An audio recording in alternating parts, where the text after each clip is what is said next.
आज हम बात करने वाले हैं एक ऐसी मूवी के बारे में जिसके अंदर छुपी है कई सारी कहानियाँ और कई सारे राज। ये कहानी शुरू होती है एक न्यूज़ के साथ जहाँ पर हमें बताया जाता है कि कालिदास हमारा एक बहुत ही इम्पॉर्टेंट मॉन्यूमेंट लेकर गायब हो चुके हैं और उनके साथी ही उन्हें चोर करार दे देते हैं। तभी हॉस्पिटल में हमें उनकी वाइफ दिखाई जाती है जो इस न्यूज़ को सुनकर सीरियस हो गई थी। तभी उनकी बेटी को कॉल करके बुलाया जाता है और उनकी बेटी इन्वेस्टिगेट करना स्टार्ट करती है कि ये सब आखिर हुआ क्यों। जब वो उनके साथी के पास में जाती है और उनसे बात करती है तो बताते हैं कि लास्ट टाइम कालिदास मेंशन 24 नाम के एक बंगलो के अंदर इन्वेस्टिगेशन करने गए थे। उसके बाद उनकी बेटी अमृता पुलिस के पास जाती है लेकिन वहाँ से भी कोई जवाब नहीं मिलता। तो फाइनली वो वहाँ पर मेंशन 24 को इन्वेस्टिगेट करने जाने का प्लान करती है। वहाँ पर काफ़ी सारी अजीबोगरीब चीज़ें देखने को मिलती है, जैसे कुछ पुराने ब्लैक मैजिक के साइंस, एक डॉल जिसे पेड़ के ऊपर लटका दिया गया था और एक स्कैकरो जो देखने में बिल्कुल एक इंसान जैसा था। वहाँ पर उसे एक वॉचमैन भी मिलता है और वॉचमैन बताता है कि इस मेंशन 24 की कहानी जानने के लिए आपको इस कमरे नंबर 504 की कहानी जाननी पड़ेगी। पन्ना नंबर 504 की कहानी में हम देखते हैं कि एक राइटर कुछ लिखने की कोशिश कर रहा है जिसे वो नहीं लिख पा रहा है। तभी वो सोचता है कि थोड़ा सा बूज़ अप करके लिखना शुरू करूँगा, लेकिन जैसे ही वो बूज़ स्टार्ट करता है तो वहाँ पर रखे उसके पेपर्स हिलने लग जाते हैं और तभी उसकी वाइफ का कॉल आ जाता है। वाइफ के कॉल पे बात करने के बाद में वो देखता है कि ऑटोमेटिकली ही टाइपराइटर कुछ टाइप करने लगा है। उस टाइपराइटर में लिखा होता है कि धीरे बात करो, 4th फ्लोर पे बच्चे रहते हैं। ये देखने के लिए और जब तेज़ आवाज़ें आने लग जाती है तो राइटर बाहर जाकर झांक कर देखता है जहाँ उसे कुछ नज़र नहीं आता। नेक्स्ट डे वो जाकर पहले तो टैबलेट लेता है और उसके बाद में वहाँ जाकर उन्हें सबक सिखाता है और बोलता है कि मैं आपके सारे शूज़ उठाकर ले जाऊँगा क्योंकि तुम अपने बच्चों को संभाल कर नहीं रख पाते। हैरानी की बात तो ये थी कि जब वो आकर अपने रूम में देखता है तो वहाँ पर उसे अपना टाइपराइटर मिलता ही नहीं। फिर वो दोबारा वहाँ पर बच्चों के पास जाता है और उसी फ्लैट में जाकर चेक करता है कि क्या मेरा टाइपराइटर यहाँ पर है। तभी उसे वो टाइपराइटर एक रूम के कॉर्नर में दिखाई देता है और जैसे ही वो उसे उठाने जाता है वो वहाँ से गायब हो जाता है और जाने कहाँ से ऊपर से वो टाइपराइटर जोर से नीचे ज़मीन की तरफ गिर पड़ता है। फाइनली जब टाइपराइटर को राइटर अपने रूम में आता है, अपने फ्लैट में आता है, तो उसे दिखाई देता है कि जिन शूज़ को उसने बाहर की तरफ फेंका था वो अब उसके रूम में है और उसी के साथ में उसे बहुत सारे बच्चों की आत्मा और हंसने की आवाज़ सुनाई देती है। वो उन सब की तरफ मुड़ के देखता है तो तभी उसके पीछे से एक डॉल उतर कर आती है और इसके बाद सीन कट हो जाता है। माना जाता है कि शायद हो सकता है वो राइटर को वहीं मार दिया गया हो। अगले सीन में हमें टाइपराइटर के शूज़ भी उन्हीं बच्चों के बीच में दिखाई पड़ते हैं। इसके रिप्लाई में अमृता वॉचमैन को बताती है कि शायद उसे वीडियोफोबिया था, इसीलिए वो अपनी ही फैमिली के अगेंस्ट बुक लिखता था और शायद वो वहाँ से गायब हो गया। इसका मतलब ये नहीं कि वो मर चुका। नेक्स्ट डे वॉचमैन एक नई स्टोरी के साथ आता है जो होती है रूम नंबर 203 की। इस स्टोरी में हमें एक लड़की दिखाई जाती है। हमें ये भी दिखाया जाता है कि ये वही लड़की है जिससे राइटर टैबलेट्स लेने मेडिकल स्टोर पर गया था। स्वप्ना बहुत देर से अपनी फ्रेंड से बात कर रही थी जो उसे शादी करने के लिए बोलती है और तभी उसके बॉयफ्रेंड का फ़ोन आ जाता है। कुछ देर बाद सपना देख पाती है कि उसकी फ्रेंड मेन डोर से एंट्री ले रही है, जो देख कर वो कम्प्लीटली शॉक हो जाती है, लेकिन उसे लगता है कि जो मेडिसिन वो ले रही है ये उसी के हेलुसिनेशन का असर है। नेक्स्ट सीन में हम स्वप्ना को देखते हैं जो अपने घर पर बैठी होती है, लेकिन तभी उसे पीछे किसी के होने का एहसास होता है। उसके रेडियो में एक न्यूज़ भी आ रही होती है कि किसी आदमी ने अपनी ही वाइफ और अपने बच्चे का मर्डर कर दिया है। जब वो अपने बॉयफ्रेंड के साथ होती है तभी उसे फील होता है कि वहाँ पर घर में कोई है और जब वो पलट कर देखती है तो उसे कोई नज़र नहीं आता, जिसके बाद वो ढेर सारी पिल्स लेकर रात में सो जाती है। अगले दिन पुलिस उसके पास फार्मेसी में पूछताछ करने के लिए आती है क्योंकि स्वप्ना के बॉयफ्रेंड ने ही अपनी बीवी और बच्चे को मार दिया था और भागकर स्वप्ना के पास आ गया था। तभी स्वप्ना की मॉम उसे फ़ोन करती है जिनका फ़ोन वो हड़बड़ी में काट देती है, जिससे उन्हें शक हो जाता है कि शायद उसका बॉयफ्रेंड वही है। वो वहाँ से भागने का प्लान कर रही थी लेकिन उसका बॉयफ्रेंड एक ही बात रिपीट कर रहा था कि किसी को मेरे यहाँ होने के बारे में मत बताना। तभी डोरबेल रिंग होती है और सपना को बाहर उसी का बॉयफ्रेंड खड़ा हुआ दिखता है, जिसे देखकर सपना कम्प्लीटली शॉक हो जाती है, उसे अंदर लेती है और सारी स्टोरी बताती है। जिसके बाद वो सडनली डेमोनिक हो जाता है और बोलता है कि मैंने तुमसे मना किया था किसी को बताना मत, और उसके बाद सपना के साथ क्या हुआ वो किसी को पता ही नहीं चलता। सपना की बॉडी बाथ टब के पास में मरी हुई मिलती है और वहीं पता चलता है कि उसका बॉयफ्रेंड तो सेम टाइम पर ही रिवर में कूद के जान दे चुका था। ये बात जब वॉचमैन अमृता को बताता है तो अमृता इसे एक्सेप्ट नहीं करती। वो बोलती है कि सपना खुद को गिल्टी फील कर रही थी और इसीलिए उसने अपने आप का सुसाइड कर लिया। और इसी के साथ एपिसोड 2 यहीं पे ख़त्म हो जाता है। एपिसोड 3 की स्टार्टिंग में हम अमृता को घर आता देखते हैं, जो अपनी माँ को चेक करती है, अपनी फैमिली मोमेंट्स याद करती है और दोबारा एक बार उसी चौकीदार के पास जाती है। इस बार वॉचमैन उसे स्टोरी सुनाता है रूम नंबर 605 की, जहाँ पर ब्रोकर एक फैमिली को रूम नंबर 605 में रूम दिलवाता है। इस फैमिली की बात करें तो यहाँ पर 2 बच्चे, उनके पेरेंट्स और उनके दादाजी होते हैं।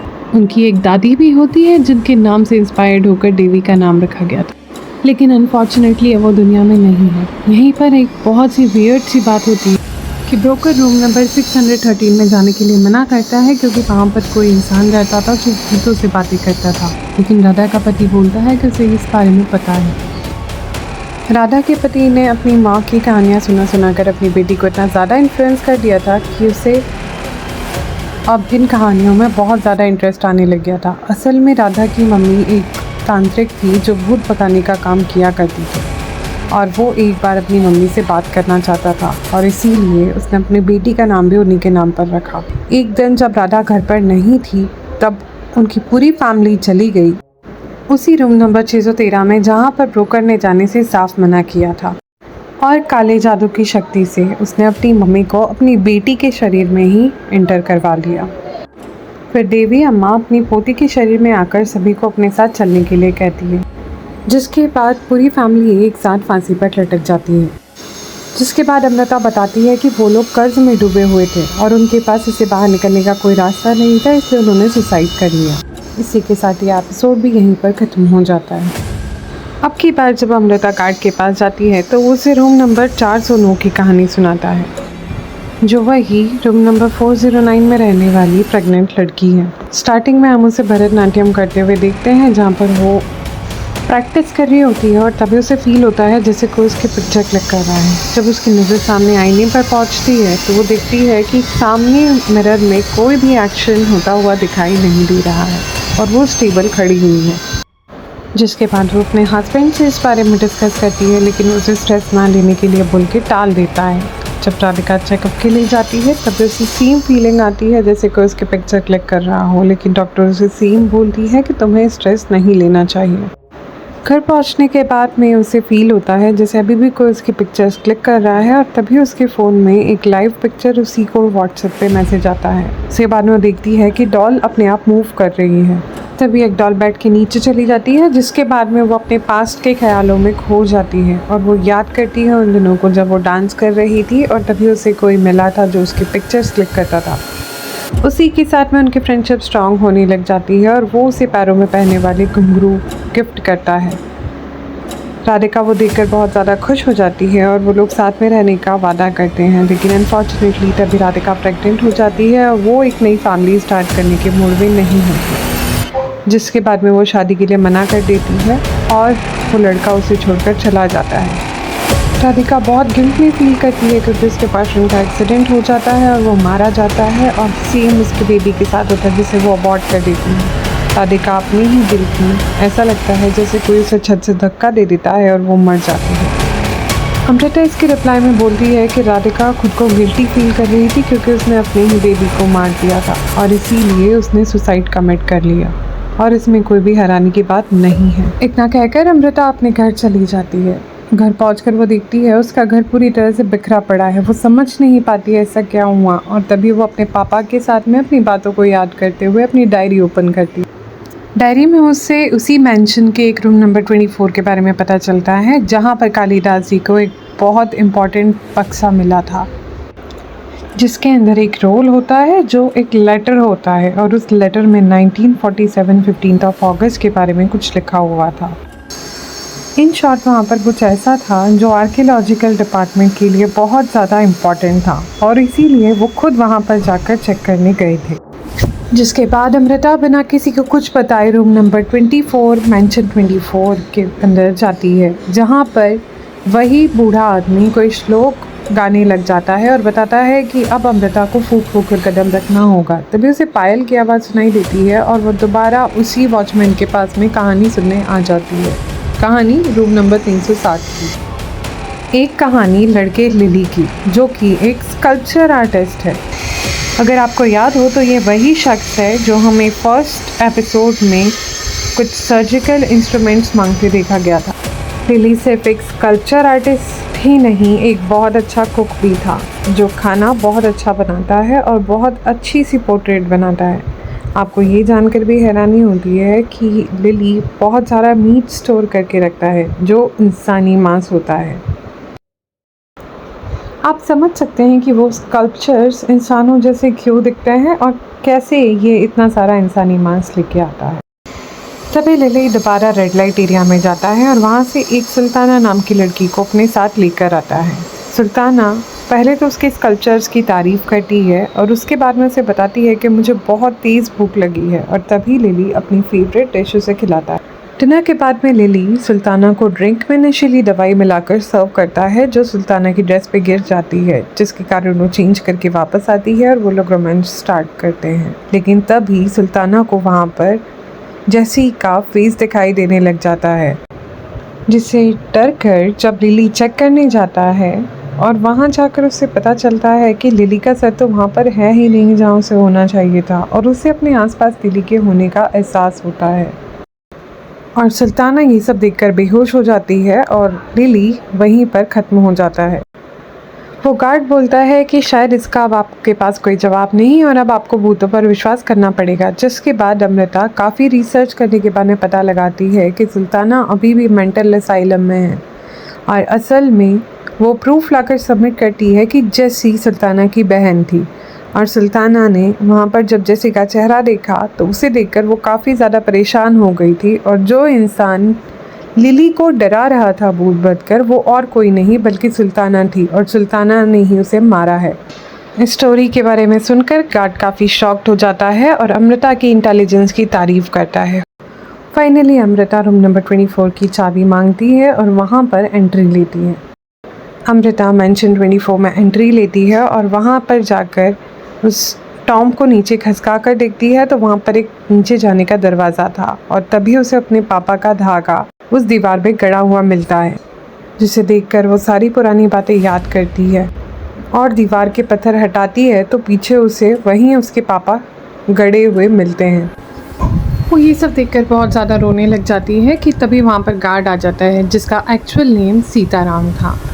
हमें ये भी पता चलता है कि वो आर्कियोलॉजिकल डिपार्टमेंट का चीफ सुपरवाइज़र है, और उसे उसी दिन अमृता के बारे में पता चल गया था कि वो आने वाली है।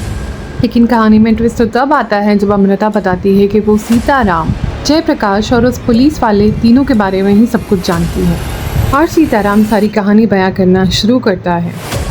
यही हमें इस सीरीज़ की सच्चाई के बारे में पता चलता है कि किस तरह इन्हीं लोगों ने मिलकर कालिदास को दीवारों में चुनवा दिया था। असल में इस मेंशन के ठीक 100 फीट नीचे एक खजाना छुपा हुआ है, जिसके बारे में कालिदास ने इन दोनों को ही बताया था, लेकिन दोनों ने मिलकर कालिदास का मर्डर करवा दिया, क्योंकि कालिदास पैसों की लालच में अपने डिपार्टमेंट से गद्दारी नहीं करना चाहते थे। हमें ये भी पता चलता है कि अमृता को जो पैरों में पायल की आवाज़ सुनाई दे रही थी वो भी सीताराम के आदमियों का ही काम था, और वही लोग थे जिन्होंने अमृता के घर में तोड़फाड़ मचाई थी।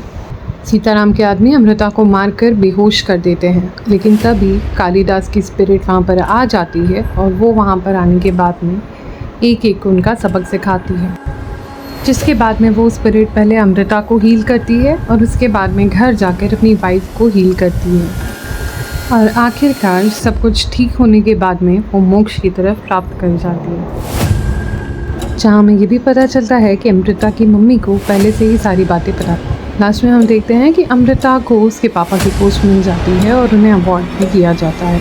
जिसके बाद में फिर एक बार खजाने को ढूंढने का काम शुरू होता है और वो मिस्टीरियस आदमी फिर एक बार अमृता को वार्न करता है, लेकिन अमृता अपनी खोज कंटिन्यू करती है। गुफा में जाकर उसे एक सिक्का मिलता है जिसे सीनियर उसे छोड़ देने के लिए कहते हैं, लेकिन वो उसे नहीं छोड़ती और तभी अमृता इसी खड्डे में गिर जाती है और कहानी यहीं खत्म हो जाती है। Please like, subscribe and comment for more movies like this.